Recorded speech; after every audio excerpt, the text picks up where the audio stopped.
आपकी आरती मैम। और मैं हूँ आपकी कमेश मैम। आज हम आपको बताने आए हैं कि आपके घर के फलों और सब्जियों के छिलकों को कूड़े में ना फेंककर हम कैसे यूटिलाइज कर सकते हैं। बच्चों, आज हम आपको बनाना सिखा रहे हैं बायो एंजाइम, जो कि आपके पेड़ पौधों के लिए बहुत ही पावरफुल टॉनिक होने वाला है। बच्चों, जैसे हमें स्वस्थ रहने के लिए संतुलित आहार की आवश्यकता होती है, वैसे ही पेड़ पौधों को भी हरा भरा रखने के लिए और स्वस्थ रखने के लिए संतुलित आहार की आवश्यकता होती है। बच्चों, हम अपने पेड़ पौधों में हर रोज पानी तो देते ही हैं और कभी कभी खाद भी देते हैं, पर कभी कभी हमें उनको कुछ पावरफुल टॉनिक देना चाहिए, जिससे कि वो और अच्छे से ग्रो कर सके, उनकी पत्तियां और हरी भरी हो सके, फूल अधिक रंगीन हो सके, फल अच्छे रसीले बन सके और उनके अंदर रोगों से लड़ने की खूब सारी ताकत आ सके।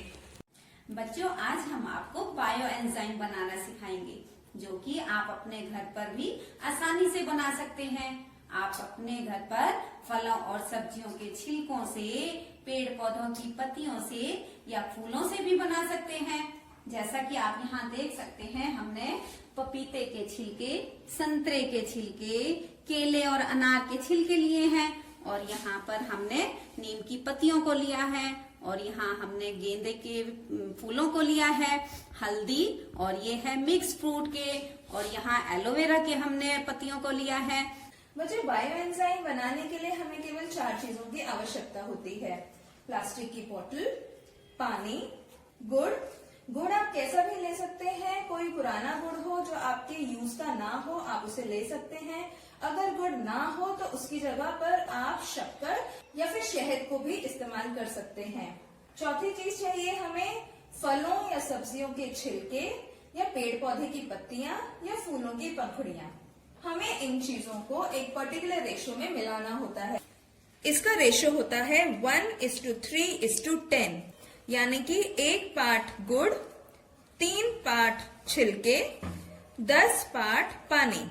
मान लीजिए आपने 50 ग्राम गुड़ लिया है, तो आपको उसका 3 गुना छिलके लेने हैं। जैसे 50 का 3 गुना हुआ 150 ग्राम, और आपको गुड़ का 10 गुना आपको पानी लेना है। यानी कि आपने अगर 50 ग्राम गुड़ लिया है तो आपको 500 ml पानी लेना है। गुड़ और छिलकों को नापने के लिए आप वेइंग मशीन का भी यूज कर सकते हैं, या आप कटोरियों का भी यूज कर सकते हैं। जैसे आप 1 कटोरी गुड़ लेकर 3 कटोरी छिलके ले सकते हैं, और 10 कटोरी पानी। बायो एंजाइम हमेशा प्लास्टिक की बोतल में ही बनाना चाहिए, क्योंकि जब हम बायो एंजाइम बनाते हैं तो उसमें थोड़े दिनों में गैसेस रिलीज होती हैं। अगर आप प्लास्टिक की बोतल की जगह किसी और मेटल की बोतल का यूज करेंगे तो वो फट भी सकती है। यहाँ इस बोतल में हमने 500 ml पानी ऑलरेडी डाल दिया है। अब हम इसके अंदर 50 ग्राम गुड़ डालेंगे। अब हम डालेंगे इसके अंदर ये संतरे के छिलके, जिनको हमने छोटे छोटे पार्ट्स में डिवाइड कर लिया है, ताकि ये इसके अंदर आसानी से आ सके। सारी चीजें डालने के बाद इसके ढक्कन को हमें अच्छे से बंद कर देना है। ये सारी चीजें बोतल में भरने के बाद उस पर आप उसका नाम कि आपने किस चीज से बनाया है और डेट जरूर लिखें, क्योंकि इस बायो एंजाइम को बनने के लिए पूरे 3 महीने लगने वाले हैं। बच्चों, बायो एंजाइम हमने आज तैयार किया है 21/12/2021 को। 21/1/2022 को हमारा 1 महीना हो जाएगा, 21/2/2022 को 2 महीने, और 21/3/2022 को 3 महीने। बच्चों, ये गुड़ और छिलकों के डिकम्पोजिशन की वजह से कुछ गैसेस रिलीज होती हैं, जिनको हमें डेली निकालना बहुत जरूरी है। अगर हम नहीं निकालेंगे तो ये बोतल फट भी सकती है। ये देखिए, जैसे हमने एक बायो एंजाइम की बोतल पहले से तैयार कर रखी है, और अब हम इसको आपको दिखाते हैं इसकी गैस कैसे निकालनी है। अब आप ध्यान से देखेंगे,